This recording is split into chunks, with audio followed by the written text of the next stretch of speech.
Hello everyone and welcome to this session and in today's session मैं आज बात करने वाली हूँ रिप्लाई लेटर की, जो हमारे ग्रेड 12 सीबीएसई टर्म 2 के अंदर पूछा जा रहा है। So there is a writing section, section B के अंदर जो दो पार्ट्स हैं, 3 मार्क्स का एक क्वेश्चन आ रहा है और 5 मार्क्स का अनदर क्वेश्चन।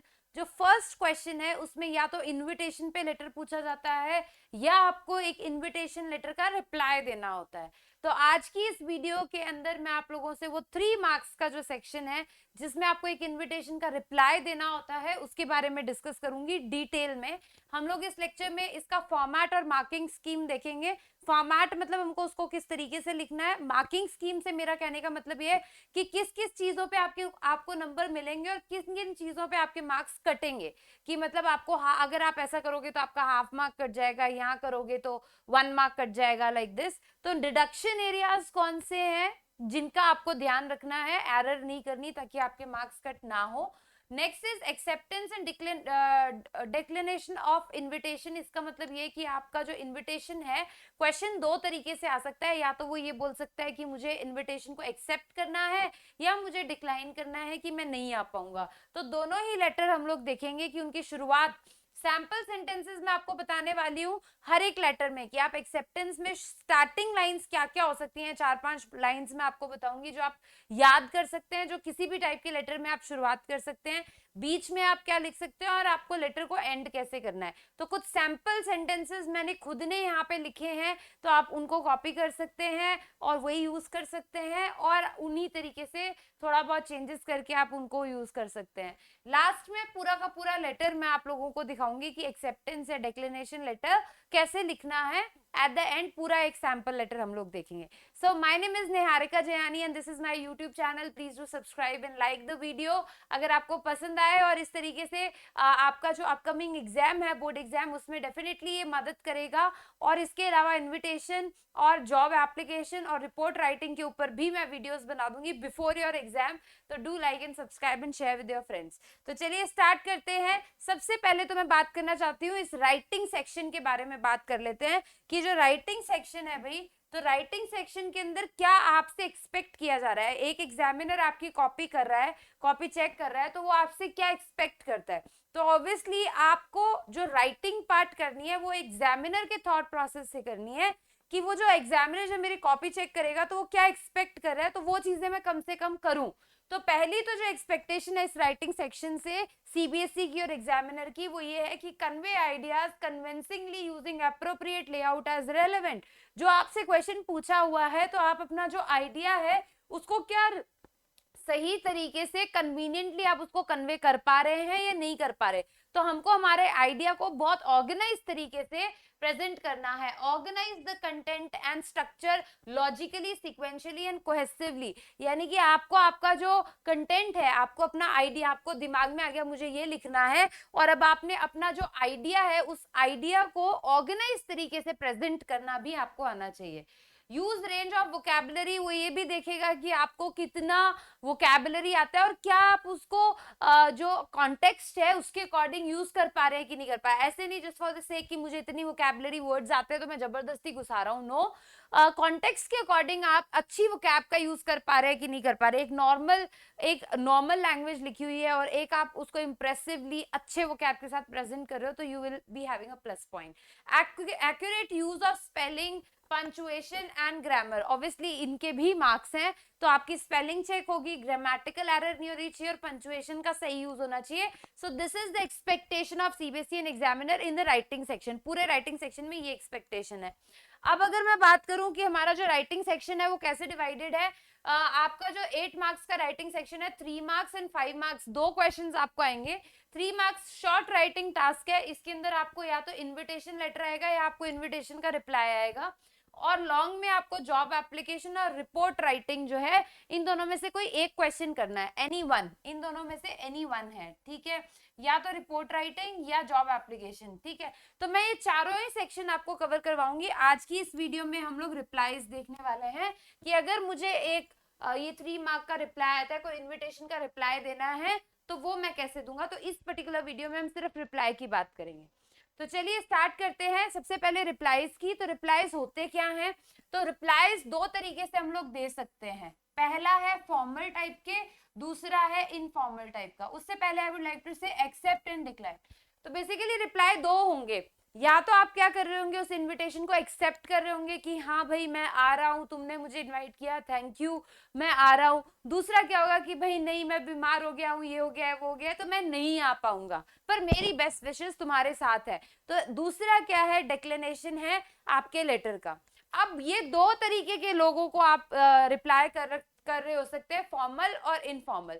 हो सकता है कि आपको एक बिजनेस मीटिंग का इनविटेशन था, ये बिजनेस फंक्शन था, ठीक है, आपका ऑफिशियल फंक्शन था, आपकी ऑफिस की दिवाली पार्टी हो रही है और वहां पे आपको बुलाया जा रहा है, तो उसका जो आप रिप्लाई करोगे वो फॉर्मल होगा, राइट। वो फॉर्मल कैसे होगा कि भाई मेरा ये ऑक्यूपेंसी है, मैं इल हूं या ऐसे, तो आप उसको फॉर्मल तरीके से रिप्लाई करेंगे कि I regret to inform you that I wouldn't make it, ठीक है। तो ये इस तरीके से मतलब आपको लिखना पड़ेगा कि मैं नहीं आ पाऊंगा, एक फॉर्मल तरीके, तब हम फॉर्मल रिप्लाई का यूज करेंगे। इनफॉर्मल मतलब आप अपने भाई बहन की कोई बर्थडे पार्टी, डिनर पार्टी, इस तरीके की पार्टी का रिप्लाई दे रहे हैं लेटर का, तो वो इनफॉर्मल रिप्लाईज में आ जाता है कि आप उसको थोड़ा सा फर्स्ट पर्सन सेकंड पर्सन के अंदर बता सकते हो। देखिए, जो हमारे फॉर्मल लेटर्स होते हैं वो हम थर्ड पर्सन के अंदर लिखते हैं।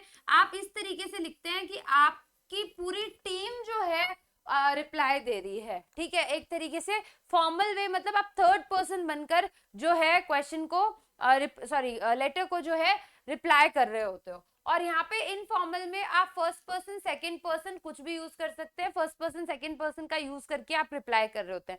तो ये एक बेसिक डिफरेंस है फॉर्मल और इनफॉर्मल के अंदर, चाहे फिर वो इनविटेशन लेटर हो, चाहे वो रिप्लाई लेटर हो, चाहे जॉब एप्लीकेशन हो। तो यहाँ पे फॉर्मल इनफॉर्मल में यही होता है, राइट। सो फॉर्मल लेटर ज्यादातर ऐसे लिखा जा रहा है कि आप नहीं लिख रहे, आपकी टीम मिलकर जो है उसको रिप्लाई कर रही है, इस तरीके से। फाइन। तो चलिए अभी हम लोग इसका थोड़ा सा हम लोग देख लेंगे कि किस तरीके के डिफरेंस। अब वैल्यू पॉइंट्स की बात करते हैं।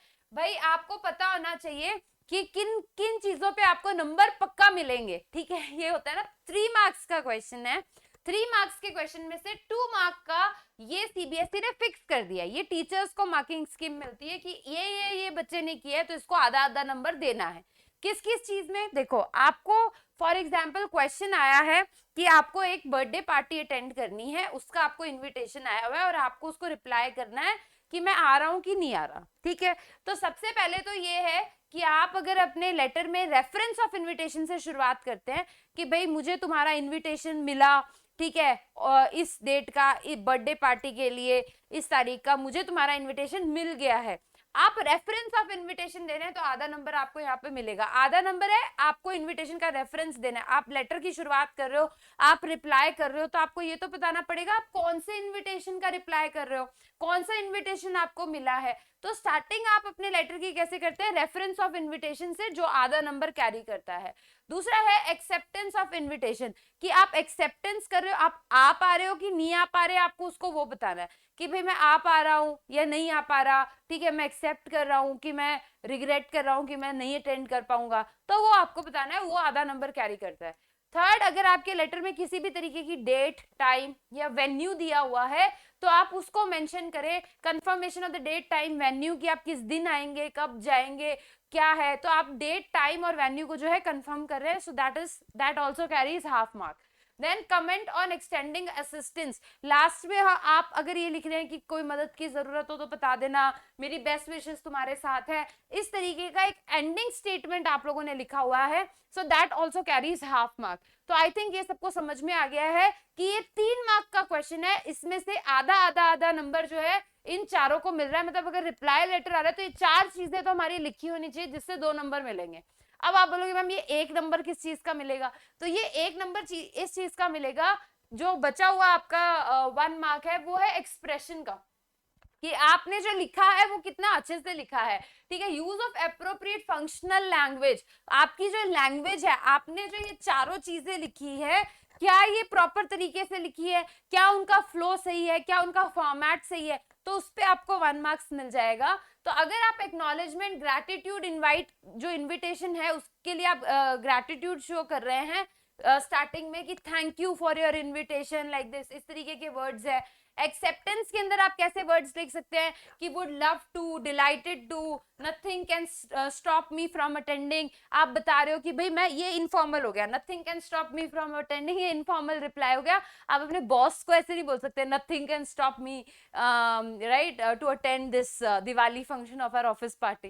तो मतलब तुम धमकी दे रहे हो अपने बॉस को कि मैं तो आके रहूंगा, तुम रोक के दिखा लो। तो this statement is not a formal reply. Formal reply would love to, delighted to is the most formal reply. Delighted word सबसे अच्छा है, ये फॉर्मल इनफॉर्मल दोनों में चल जाता है, तो ये ज्यादा अच्छा है। तो इस तरीके के वर्ड्स आपने लिखे हैं। देन कंफर्मिंग असिस्टेंस में gladly, just let me know how I can help you, ठीक है। इस तरीके के जो वर्ड्स है अभी हम डिटेल में बात करेंगे इन पे। तो ये जो वर्ड्स है ये 1 मार्क कैरी करते हैं कि मतलब आपकी जो लैंग्वेज है, is it a functional language, there is the flow, there is the sequence, logical है क्या, कोहेसिवली यूज किया है, स्ट्रक्चरल है, ये चीज जो है आपकी 1 मार्क कैरी करती है। तो टोटल अगर आप ये 4 चीजें रिप्लाई लेटर में लिखते हैं, 3 मार्क का है। अगर आप 4 चीजें ढंग से लिखते हैं, फर्स्ट इज आपने अपने इनविटेशन का रेफरेंस दे दिया है, एक्सेप्टेंस वगैरह बता दिया है, थर्डली आप डेट टाइम मेन्यू सब कंफर्मेशन दे दी है, और लास्ट में आपने अपना एक असिस्टेंस स्टेटमेंट भी लिख दिया है और वो प्रॉपरली लिखा है आपने, तो आप लोगों को 3 मार्क्स मिल जाएंगे, ठीक है। अब मार्क्स काटेगा कहाँ, आपने सब किया है पर और भी मार्क्स कट सकते हैं, तो मैक्सिमम 1 मार्क्स आपके कट सकते हैं अगर आपकी 3 या 3 से ज्यादा, 3 और मोर स्पेलिंग या ग्रामेटिकल एरर है, तो वो मैक्सिमम 1 मार्क्स काटेगा। जैसे आपने 5 स्पेलिंग मिस्टेक कर दी, तो ऐसा आपने मान लो 6-7 स्पेलिंग मिस्टेक्स कर दी और ग्रामेटिकल एरर है, तो आपको लगेगा 3 में से 0 मार्क्स नहीं देगा, 1 मार्क्स डिडक्ट करेगा for spelling and grammatical error. 2 marks still आप लोग अर्न कर सकते हो यूजिंग द फॉर्मेट। अगर आपका फॉर्मेट सही है, आपने वो 4 चीजें सही से लिखी हैं, तो भी आपको मार्क्स मिल जाएंगे कि हाँ इसको पता है कि लिखना क्या है। Still you get the marks for format. If there are 3 और मोर देन 3, अगर आपकी 3 से कम है स्पेलिंग और ग्रामेटिकल एरर, तो ये पार्शियल डिडक्शन हो जाता है, हाफ मार्क्स कट जाएंगे, 1 मार्क नहीं कटेगा, ठीक है। एक भी स्पेलिंग एरर नहीं है, ग्रामेटिकल एरर नहीं है, तो कोई मार्क्स नहीं कटेगा। Next is format accuracy. अगर आपका फॉर्मेट गलत है, आपने एक्सेप्टेंस पहले दे दी फिर आप थैंक यू बोल रहे हो, तो फ्लो खराब हो गया, आपका फॉर्मेट गलत हो गया, तो इसमें भी आपका मैक्सिमम 1 मार्क्स आपका फॉर्मेट का कट सकता है। या उन 4 चीजों में से आपने कोई एक चीज नहीं लिखी है, तो पार्शियल डिडक्शन, वो हाफ मार्क्स उधर कट गया, हाफ मार्क्स के सारे थे, तो ये आपको, तो ये मैंने क्यों बताया मार्किंग स्कीम, इससे आपको अब क्लियर हो गया होगा कि मुझे क्या क्या लिखना है, मुझे क्या नहीं छोड़ना, क्योंकि इसके भी नंबर है, तो आपको ये चीजें सारी लिखनी है। अब हमको ये लिखना कैसे, तो हमने ये बात कर ली कि हमें लिखना क्या क्या है, हमें ये 4 चीजें लिखनी है, ठीक है। दूसरा, हम लोगों को इस तरीके के वर्ड्स यूज करने हैं, मतलब फंक्शनल लैंग्वेज हमें यूज करनी है, और हमें ये चीजें नहीं करनी, हमें फॉर्मेट एक्यूरेट रखना है, और कोई ग्रामेटिकल एरर, स्पेलिंग एरर नहीं करनी, ये हमें समझ आ गया। अब बात आती है फंक्शनल लैंग्वेज की, कि मैम लिखें कैसे, ठीक है, हम हमारी फंक्शनल लैंग्वेज कैसे इंप्रूव करें।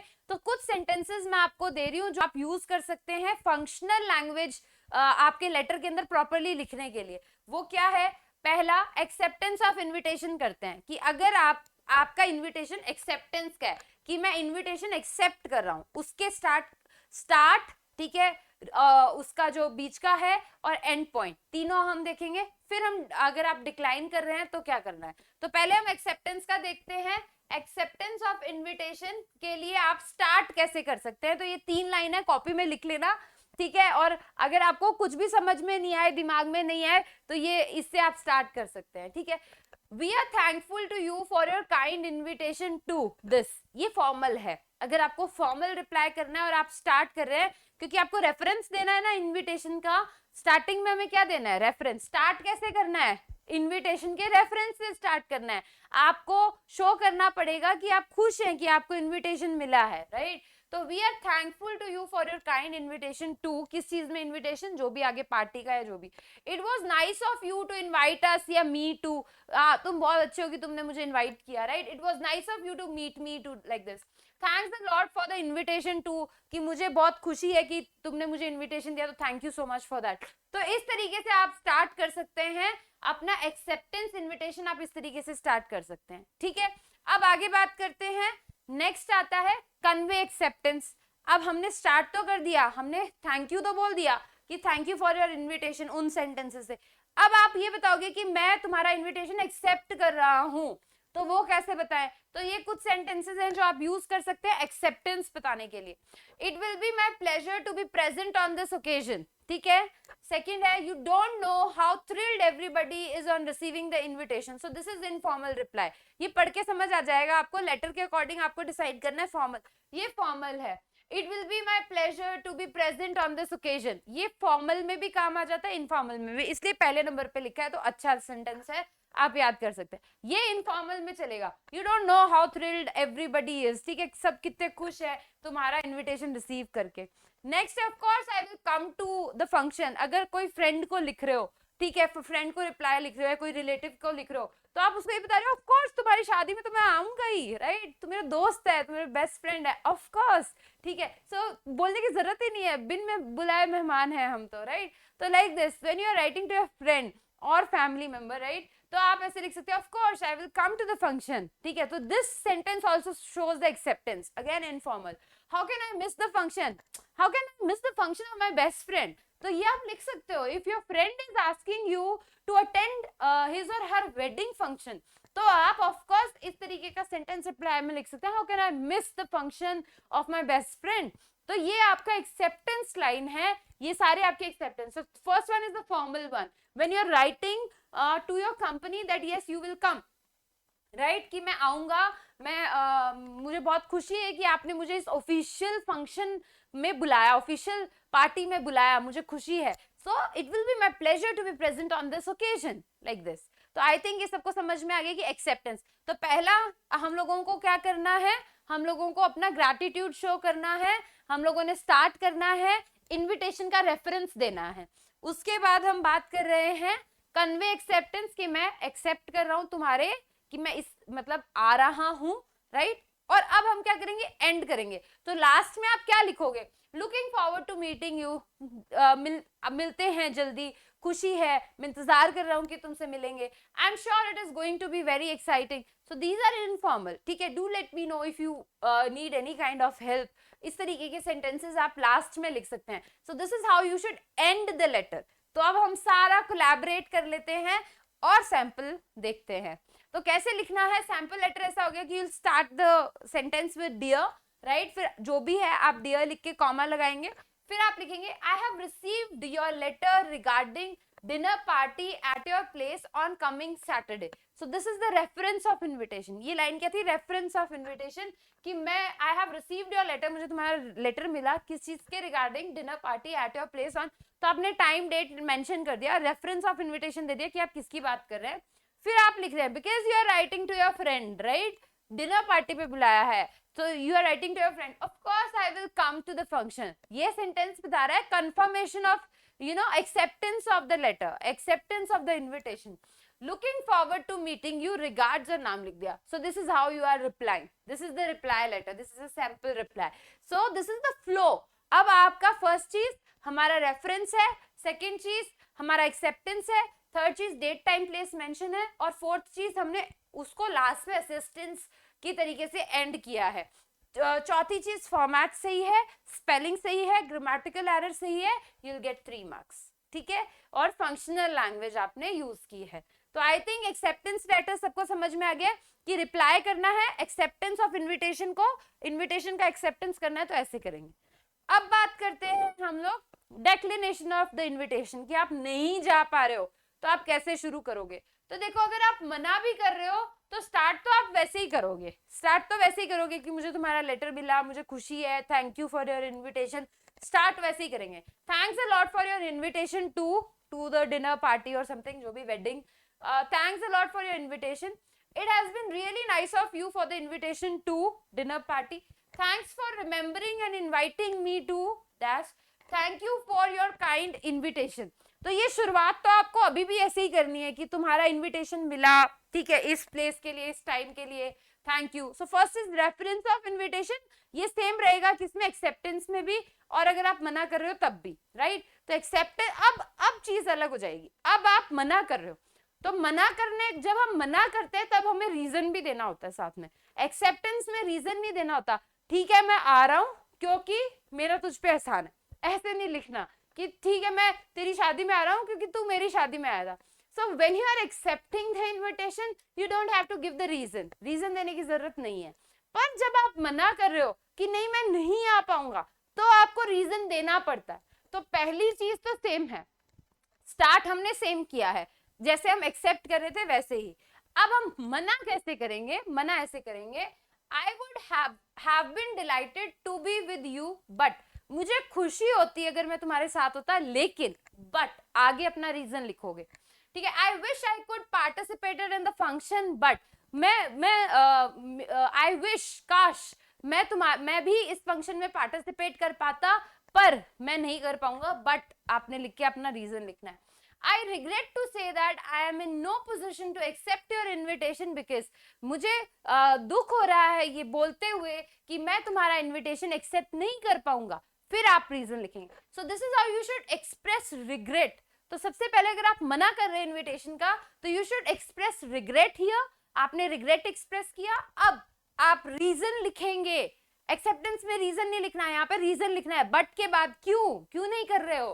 ठीक है, because Unfortunately, I'm down with fever. ये आप लिख सकते हैं. As I have not recovered completely from my recent illness, doctor has advised complete rest for a week. ये आप लिख सकते हैं. I have to go to Jaipur on an important official business. Next, I'm badly tied up with my business engagements for the next week. तो ये सारे sentences आपके reason हो सकते हैं. अगर आपके क्वेश्चन में कोई स्पेसिफिकली रीजन दिया हुआ है कि आप इस वजह से नहीं जा पा रहे, तो वही रीजन आपको लिखना है. ठीक है, अगर कुछ नहीं दिया हुआ तो अकॉर्डिंग टू द लेटर आपको अपना रीजन बनाना है. अगर आप अपने बॉस को मना कर रहे हो तो आपको कुछ बहाना मार दो बीमारी का, ये चल जाता है. ये फॉर्मल इनफॉर्मल दोनों में चल जाएगा. Unfortunately I am down with fever, right. तो ये आप बॉस को भी बोल सकते हो या अपने फैमिली मेंबर को भी बोल सकते हो. पर हाँ, आप ये नहीं बोल सकते कि बॉस को ये नहीं बोल सकते कि I am badly tied up with my business engagements for the next week. वो बोलेगा मैं बिजनेस पार्टी में बुला रहा हूँ और इसको पता नहीं कौन से बिजनेस एंगेजमेंट्स में इन्वॉल्व है ये. So you can't write to them, right. तो आपको क्वेश्चन पढ़ के खुद जज करना पड़ेगा कि मैं रीजन क्या दूं. रीजन क्या हो सकते हैं, कैसे लिखने हैं, वो मैंने इन सेंटेंसेस के थ्रू बताया है. तो प्रॉपर्ली ब्लाइंडली क्रैम नहीं करना, थोड़ा लॉजिक भी लगाना. मैंने आपको जस्ट आइडिया दिया है कि सेंटेंसेस को कैसे लिखना है. तो हम लोगों ने स्टार्ट कर दिया, हमने रिग्रेट शो कर दिया, अब हमने रीजन भी बता दिया कि क्यों मैं इस इन्विटेशन को एक्सेप्ट नहीं कर रहा हूं. अब हम एंड करेंगे उसी चीज का कि ठीक है, मैं थैंक यू तुम्हारे इन्विटेशन के लिए, मुझे रिग्रेट है कि मैं नहीं आ पाऊंगा क्योंकि ये रीजन है लास्ट में, लेकिन मेरी बेस्ट विशेस तुम्हारे साथ है. अब आप ये बोलोगे तो उसके लिए आप लिखोगे all the same my best wishes are with you. ये सब के बावजूद मेरी बेस्ट विशेस तुम्हारे साथ है. I convey my best wishes on this happy occasion. ठीक है, my family joins me in wishing you the best of luck. कि मेरी और मेरी फैमिली की तरफ से तुमको best of luck. Eight the same time क्यों लिखा है? क्योंकि आपने मना किया है, आप बोल रहे हो मैं नहीं आ पाऊंगा क्योंकि ये रीजन है, क्योंकि I am down with fever. But आप आगे लिख रहे हो एट द सेम टाइम, पर इसी के साथ at the same time let me heartily congratulate you on this happy event in your life. तो इस तरीके से आप सेंटेंसेस को लास्ट में एंड कर सकते हैं when you are declining the invitation. So this is the sample. तो dear जो भी है राम रमेश आपने लिख दिया. Then thanks a lot for your invitation to the dinner party. I would have been delighted to be with you, but unfortunately I'm down with fever, so it is difficult for me to make it. ठीक है, I convey my best wishes on this happy occasion. Regards and खत्म. So यहाँ पे 4 चीजें आ गई हैं. Reference, मना किया, रीजन, फिर आपका the last best wishes and regards. तो ये आपका हो गया letter of reply for declining the invitation. ठीक है, सो जो रिप्लाई, तो हम लोगों ने देखा कि जो हमारा ये सेक्शन है, राइटिंग सेक्शन है, राइटिंग सेक्शन के अंदर हमारा 3 मार्क्स और 5 मार्क्स का ये पोर्शन था. तो आज की इस वीडियो में हम लोगों ने ये पोर्शन बहुत डिटेल में कवर कर लिया. इसके भी 2 सेक्शंस में यहाँ पे लिखूंगी, एक एक्सेप्टेंस वाला, ठीक है, और एक डिक्लाइन करने वाला. ठीक है, दोनों declining the invitation and acceptance दोनों हमने कवर किए इन डिटेल विद सैंपल्स. तो आई थिंक ये सबको क्लियर है. ये जो है इनविटेशन वाला पार्ट और ये तीनों सेक्शंस नेक्स्ट वीडियो में आप लोग देख सकते हैं। उसके लिए आपको मेरा चैनल सब्सक्राइब करना पड़ेगा और वहां पे जाके आप मेरी वीडियोस देख सकते हैं। All the very best for your exam. Thank you so much. अगर वीडियो पसंद आई और मददगार रही तो please do like and subscribe the channel और अपने दोस्तों के साथ भी शेयर कर लो। Thank you so much. Take care. See in the next part.